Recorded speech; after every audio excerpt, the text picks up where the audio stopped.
Hello everybody and welcome back to the channel. Hope you're all well. You might recall this field from the last video where I was running around taking a couple of photos. That was last night and I've changed my t-shirt since then. Despite the fact that you can't smell me on YouTube, I can smell me, so it was important. But luckily the weather is still exactly the same, which is fantastic because tonight what I want to do is mop up some of the stuff that I didn't nail last night.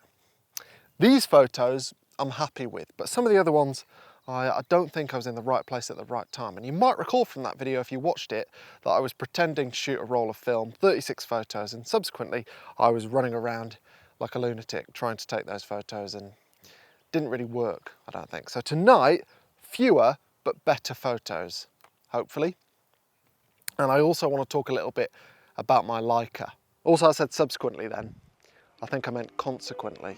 I think that would have made more sense. Doesn't matter. A big thank you to MPB for sponsoring this week's video.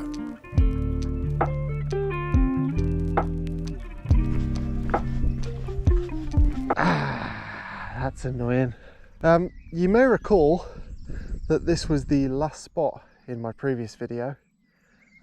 We've gotten here probably half an hour, 45 minutes before I did last night for the previous video. So there is some light, but now there's no livestock.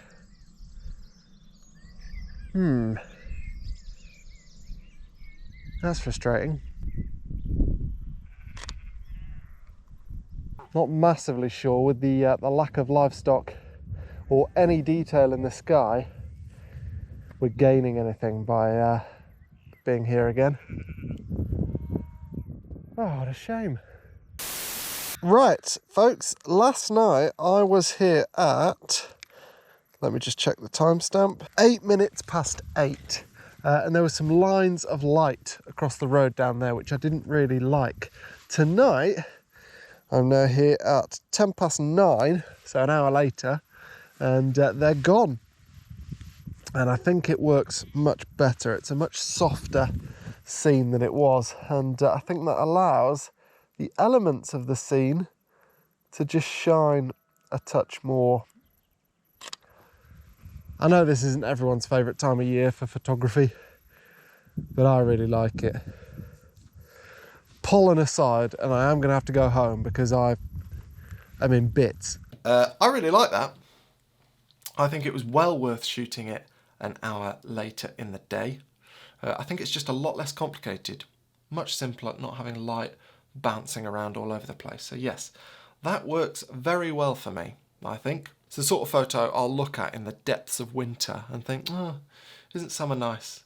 And I'll forget all about the hay fever until next summer when I remember it again immediately. Not too sure about the scene before, about whether I prefer the light or the cattle from the night before. We'll see. If I come to an interesting conclusion, I'll let you know, but I doubt I will, to be honest. I've just thought actually about an editing tip that I wanted to mention for times like this where the light is really nice and soft and golden. If you watched a video, was it the last video or the video before, where I was talking about editing, I was mentioning that for pretty much all of my photos I raise the shadows and bring down the highlights.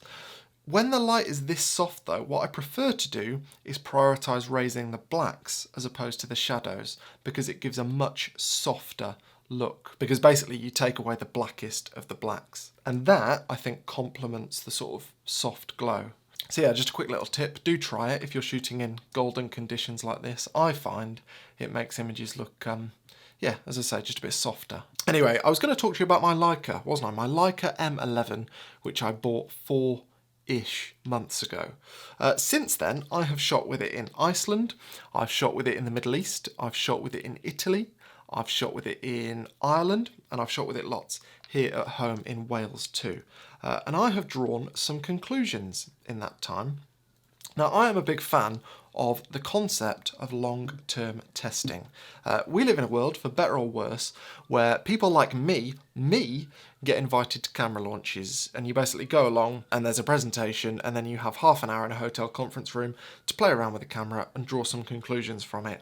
I'm not very good at that. I prefer to have months, preferably years with a camera, before I share my opinions on it. Now, in short, image quality, I would say, is on par with every other good camera on the market at the moment. Now, I don't know what micro contrast is.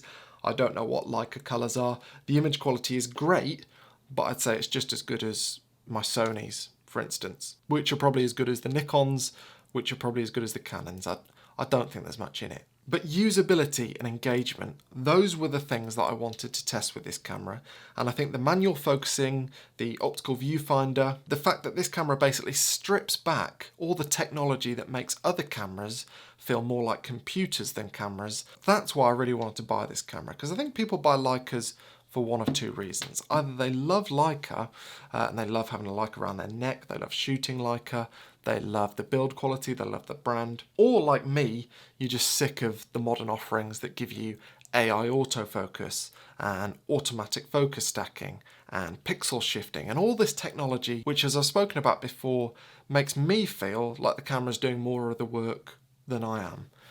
And I don't like that. And this is all the same image quality, but stripped back. And so in theory, I was really going to love this camera. In practice, I have loved this camera, but my question when I bought it was, am I going to love it enough to justify what a pain it is to own? And what I mean by that, and this is quite specific to me, I think, is this camera good enough to need to take another camera with me everywhere I go? Because I have a YouTube channel and this doesn't shoot video of any sort, which means that when I want to take pictures with this, I always need to bring another camera. And sometimes my phone suffices, but more often than not, I want to bring something more substantial as well.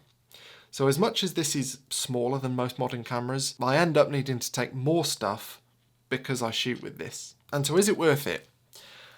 Nearly. I'd say this is almost enough of a departure from other stuff and almost engaging enough to justify me taking other cameras with me and the expense of this camera.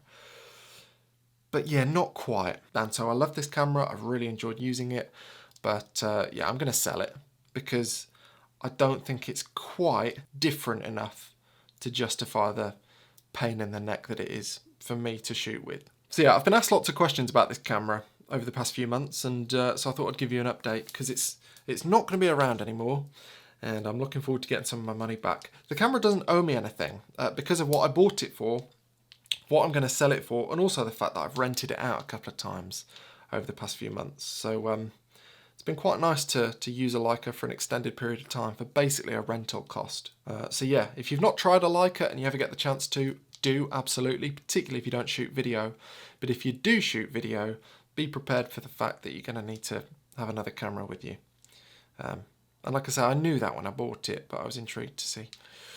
I've already explained it all. Anyway, thank you for watching. Hopefully it was interesting. And a big thank you to this week's sponsor, MPB. So the Leica goes into a big pile of stuff that I'm going to be selling, and I'm going to sell it all on MPB. And I used to sell gear privately, which I always found a little bit frustrating, to be honest, because you had your listing fees and the whole process of an auction and all the questions that come with that. And then you had to arrange shipping and the insuring of that shipping. And then when the buyer got the gear, you had the risk of disputes. I always found it just a real pain.